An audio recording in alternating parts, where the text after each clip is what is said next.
Assalamu alaikum everyone. Today we're gonna discuss about extending Mendelian genetics for a single gene. तो अब तक हमने Mendel's law की बात करी और उसमें हमने देखा कि मेंडल ने डिस्कस ये किया कि एक जीन जो होती है उसके लिए 2 एलील रिक्वायर्ड होते हैं, लेकिन कुछ केसेस में more than 2 alleles are required for a single gene और सिंगल फिनोटाइप। ठीक है, तो या इसका उलट भी हो सकता है कि जो जीन है, एक ही जीन है, वो मोर देन 2 कैरेक्टर के लिए, 2 ट्रेट्स के लिए रिस्पॉन्सिबल हो। तो इसी को आज हम देखेंगे। The inheritance of characters determined by a single gene deviate from simple Mendelian pattern. अब ये डेविएशन कब कब हमें मिल सकती है? Number 1 is when alleles are not completely dominant और रिसेसिव। मतलब जब गैमेट फॉर्मेशन हो रही है, देन हाइब्रिडाइजेशन, और उसके रिजल्ट में जो F1 जनरेशन मिल रही है, वहाँ पे हमें कोई भी डोमिनेंट स्टेज अपेयर होती हुई नहीं नज़र आ रही ऑफ स्प्रिंग में, बल्कि ब्लेंडेड रिजल्ट मिल रहे हैं। और दूसरी कंडीशन क्या हो सकती है? when a particular gene has more than 2 alleles। Particular gene के लिए मोर देन 2 एलील्स रिक्वायर हैं, जैसे कि ब्लड ग्रुप में हम एग्जाम्पल देखेंगे। And the third condition is when a single gene produces multiple phenotypes. तो इनको हम वन बाय वन डिस्कस करेंगे। इसको हम बोलते हैं डिग्री ऑफ डोमिनेंस। तो degree of dominance, basically 3 types are there for degree of dominance. या तो हमें ऑफ स्प्रिंग में कंप्लीट डोमिनेंस मिलती है, जैसे कि हमने मेंडल्स लॉ में डिस्कस किया। Second one is incomplete dominance and the third one is को डोमिनेंस।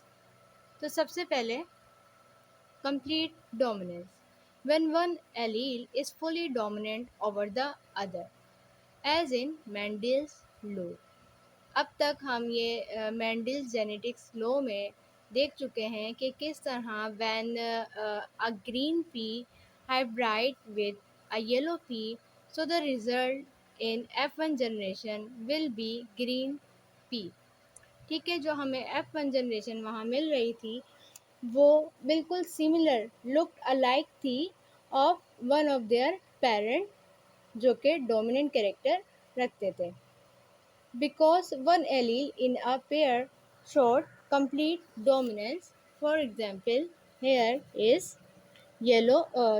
green pea color। ठीक है, तो उसकी वजह से जो F1 जनरेशन थी, हालांकि वो हेटेरोजाइगस थी, मतलब उसमें पेरेंट्स से एक येलो सीड कैरेक्टर आया था और दूसरे पेरेंट से ग्रीन कैरेक्टर फॉर कलर आया था। बट हमें जो F1 जनरेशन थी वो किस कलर में मिल रही थी? फिनोटाइप उसकी क्या थी? ग्रीन कलर थी। Other examples are flower colour, seed colour, जैसे कि हमने मेंडल्स में देखा, और हमने जो शेप की बात की थी राउंड और रिंकल्ड, वो सारी किसकी एग्जाम्पल हैं? कंप्लीट डोमिनेंस की। इसके अलावा जो ब्लड ग्रुप्स होते हैं, type A and B blood groups, here it is B. B blood group are examples of complete dominance. Incomplete dominance occurs when neither trait is truly dominant over the other. This means that both traits can be expressed in the same region, resulting in a blending of two phenotypes.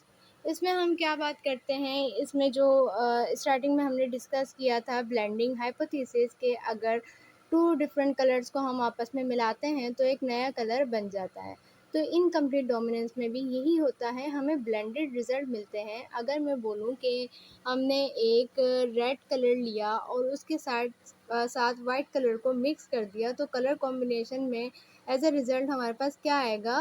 मतलब white के साथ कोई भी colour mix होता है तो वो थोड़ा सा उसका डिम कलरेशन आती है। अब हम रेड को वाइट के साथ मिक्स करें तो पिंक कलरेशन आती है। अब ये जो पिंक कलर हमें मिलेगी F1 जनरेशन में, तो वो क्या होगी, वो ड्यू टू इनकम्प्लीट डोमिनेंस की वजह से होगी। मतलब ये कि यहाँ पर कोई भी ट्रू डोमिनेंट कैरेक्टर नहीं है और हमें ब्लेंडेड रिजल्ट्स मिल रहे हैं। Examples are wavy hair, Tay-Sachs disease, and sickle cell anemia. The last one is codominance. When two alleles for a trait are equally expressed with neither being recessive or dominant, तो इसमें क्या होता है codominance में? For example, we have two cats, one is white and the other one is black.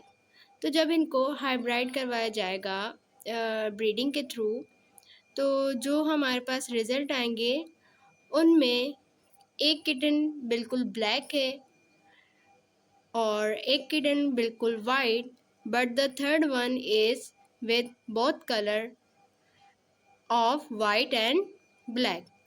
तो ये जो तीसरी किटन है जिसके अंदर वाइट और ब्लैक दोनों कलर के फर अपेयर हुए हैं, this is called as codominance.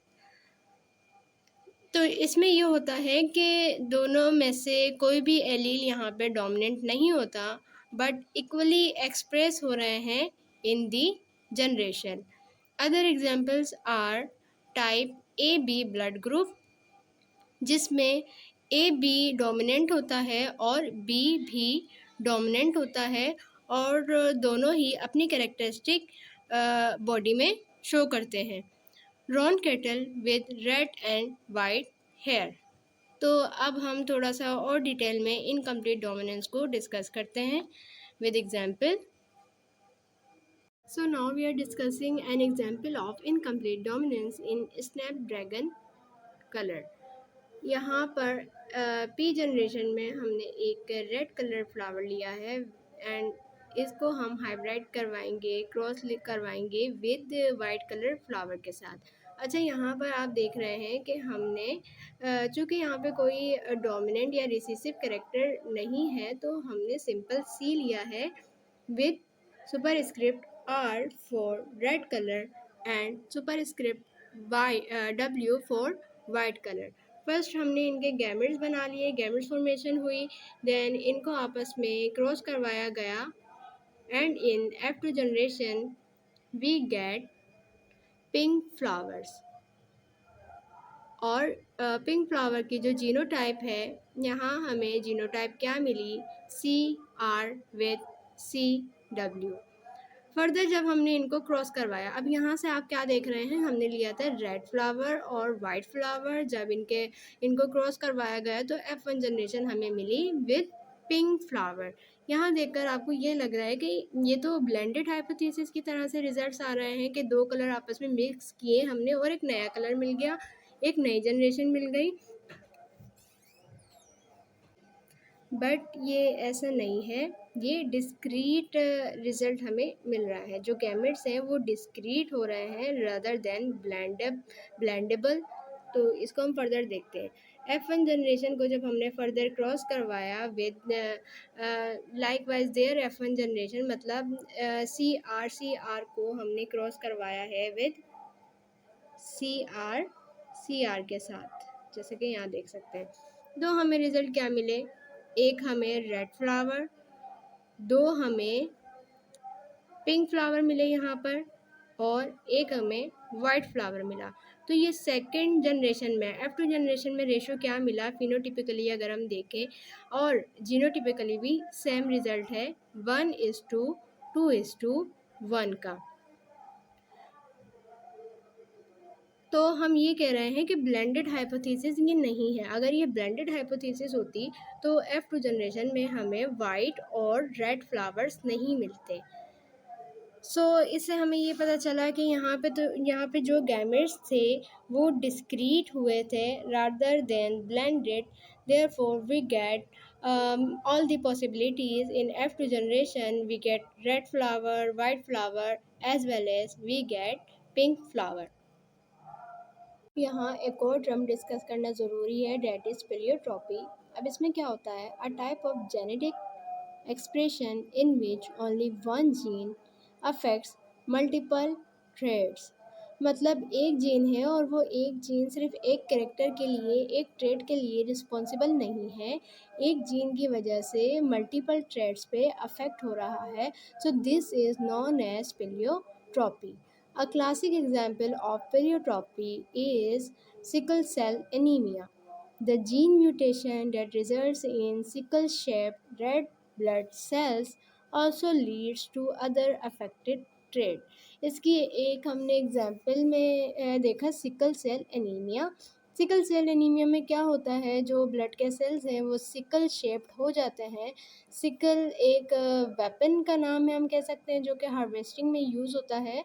तो उसकी शेप के तरह क्या हो जाते हैं, हमारे ब्लड सेल्स हो जाते हैं।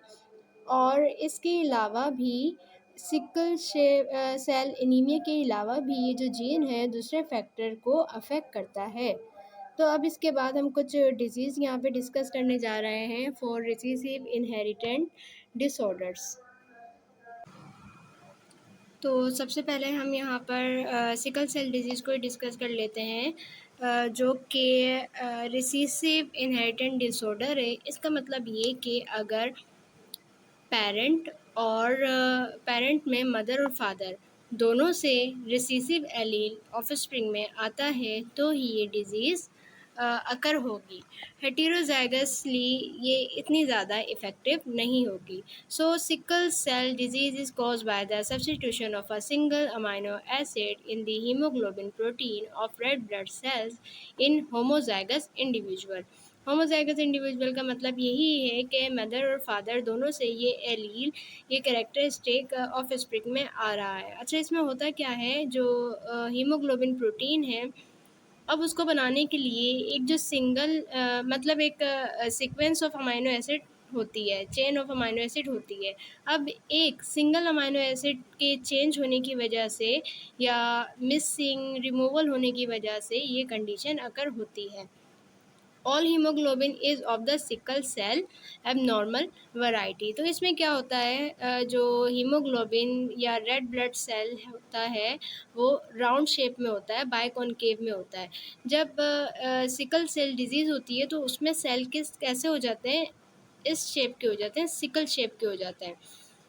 And then they accumulate in the small blood vessels, as it is written, sickle cell may clump and clog small blood vessels, then इससे organ damage, weakness और stroke, paralysis के issues अकर हो सकते हैं।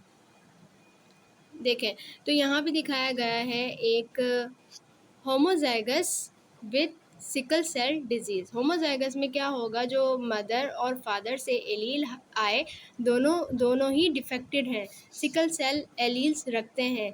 So as a result the individual get sickle cell disease.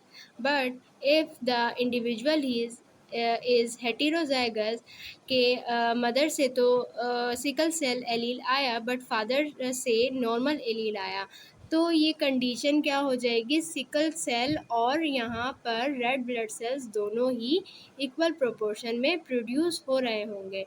So due to the presence of normal cells also ये condition normally exaggerate नहीं करेगी। In some symptoms when blood oxygen is very low, जब blood oxygen very low होगा, जैसे कि हम high altitude पे जाते हैं तो वहाँ पर ऑक्सीजन लेवल लो होता है, तो हमारे ब्लड को भी ऑक्सीजन कम मिलेगा जब हम सांस लेंगे। तो इस कंडीशन में हमें सिम्टम्स अपेयर होना स्टार्ट हो जाएंगे। रिडक्शन, या दूसरा केस हम क्या बोल रहे हैं, reduction of malaria symptoms. Malaria में क्या होता है, मलेरिया में भी रेड ब्लड सेल्स डैमेज हो रहे होते हैं। जब normal red blood cells damage होंगे तो फिर वहाँ पर सिकल सेल का प्रोपोर्शन बढ़ जाएगा, and then we get weakness, anaemia, pain and fever and organ damage. Heterozygous condition is not very severe as compared to homozygote condition. Now इसके बाद अब देखते हैं हम टेसिस डिजीज़। जो कि एक एग्जाम्पल में आया था, तो उसको यहाँ पे डिस्कस कर लेते हैं। It is also an inherited disorder in humans. The brain cell of a child with Tay Sachs disease can not metabolize certain lipid because a crucial enzyme does not work properly. As these lipids accumulate in brain cells, the child begins to suffer seizure. क्या होता है कि ये भी inherited disease है, मतलब parents से of spring में आ रही है। और यहाँ पर भी ये होगा कि अगर मदर और फादर दोनों से ही रिसेसिव एलील जो है वो चाइल्ड में आएगा तो ये डिज़ीज़ अपेयर होगी। Otherwise in heterozygous condition these symptoms do not appear. तो इसमें क्या हो रहा है, एक हमारे पास एंजाइम होता है जो कि प्रॉपर्ली वर्क नहीं कर रहा और मेटाबोलाइज नहीं करवा रहा है लिपिड्स को। तो लिपिड की एक्युमुलेशन हो रही है ब्रेन सेल में। Brain is mostly made up of lipids. तो अब ब्रेन सेल में लिपिड की एक्युमुलेशन जमा होने शुरू हो गया है लिपिड, जिसकी वजह से चाइल्ड में सीजर मतलब कि फिट्स अपेयर हो रहे हैं, blindness and degradation of motor and mental performance. Motor performance का मतलब उसके हाथ पैर प्रॉपर्ली वर्क नहीं कर रहे, मूव नहीं कर रहे, या सीजर फिट्स जो पड़ रहे हैं। तो फिट्स में क्या होता है, हमारे आर्म्स और लेग्स अफेक्टेड होते हैं, मूवमेंट बढ़ जाती है फिट्स में, या ये डिग्रेडेशन बोल रहे हैं मोटर और मेंटल परफॉर्मेंस की। तो पैरालिसिस वाली कंडीशन भी यहाँ पर आ सकती है क्योंकि ये डिग्रेडेशन इन्होंने बोला। And dies within a few years, और बच्चा सर्वाइव नहीं कर पाता और उसकी डेथ हो जाती है।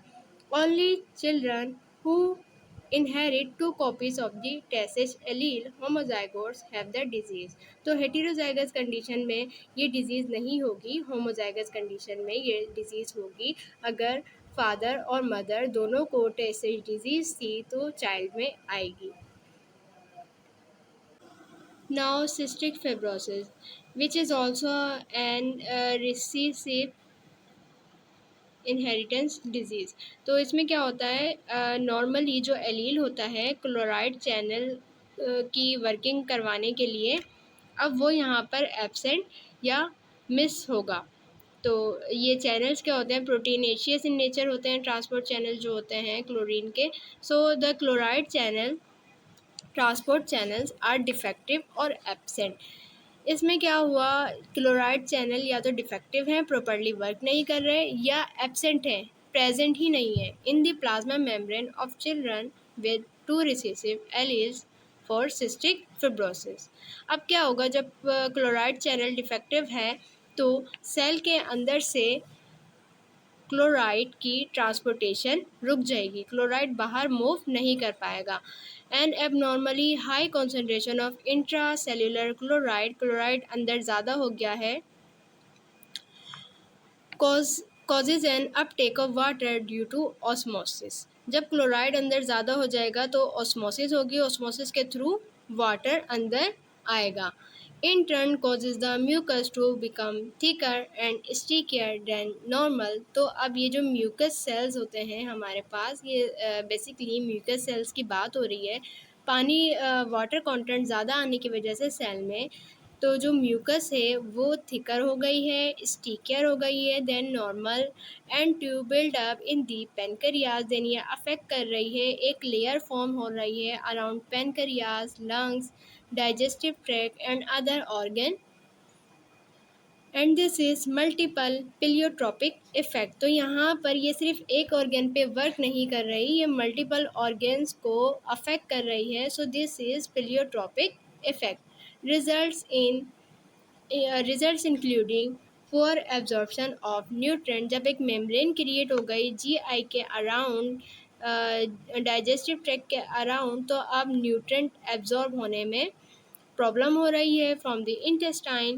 क्रोनिक ब्रोंकाइटिस, लंग्स के अराउंड ये लेयर फॉर्म हो गई है। तो यहाँ पर ब्रोंकाइटिस मतलब लंग्स में इन्फ्लेमेशन, जो ब्रोंकाई स्ट्रक्चर होता है लंग्स में, वहाँ पर इन्फ्लेमेशन, क्रोनिक इन्फ्लेमेशन प्रोड्यूस हो गई।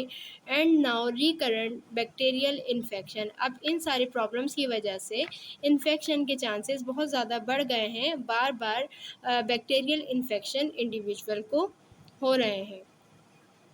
सो up till now we have discuss the degree of dominance. Degree of dominance हमने देख लिया कि किस किस तरह से ऑफ स्प्रिंग पे ये अफेक्ट करती है।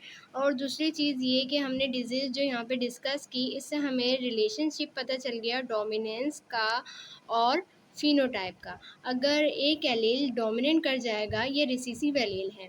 अगर दोनों ही पेरेंट्स से ऑफ स्प्रिंग में ये एलील अपेयर होंगे, then these disease occur with their severity। और अगर हेटेरोजाइगस कंडीशन होती है तो ये डिजीज़ इतनी प्रोमिनेंट नहीं होगी और सर्वाइवल रेट इंडिविजुअल में बढ़ जाएगा। So all these are genetic disease और we can say inherited disease.